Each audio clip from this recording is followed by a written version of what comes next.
ક્રાફ્ટિંગનો શોખ. નવા નવા કંઈક બનાવતી, જે બી નવું નવું ટ્રેન્ડમાં આવતું એ જેવું નવું આવે આપણે બનાવી દઈએ. શું વાત છે. એટલે એકદમ નવી જે પણ કોઈ વસ્તુ હોય ના, નોટ ઓનલી કુકિંગ, એને તમે બહુ ઇઝીલી એક્સેપ્ટ કરી લો છો. શીખી પણ બર્થ ગિફ્ટ છે એક શું વાત નવો વિચાર છે. અચ્છા, અરે અને આમ ક્રિએટિવ છે.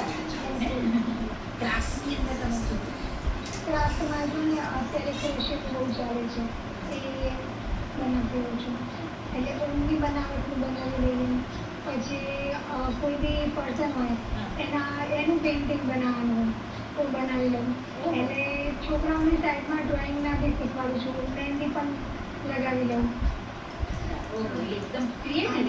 સાથે સાથે કેવું કે મારા સાસુમાં એ યોગા ટીચર છે એટલે એમને જોરદાર સંસાર હતો. નોલેજ આપ્યું છે કે ફ્યુચર માઇન્ડ તમારે આ પણ એક કામ આવે. બરાબર. અને કેવું મારા મમ્મી હતા ને એ પોતે ક્રિએટિવ હતા એટલે એમને ઘણું એમની પાસેથી જ હું ઘણું બધું શીખેલું છું. ચણાની દાળ થોડી શેકાય પછી અડધી, એ પણ એક મોટી ચીજ છે. કેમ કે ચણાની દાળ હોય એને શેકાતા વાર લાગે, અડદની દાળ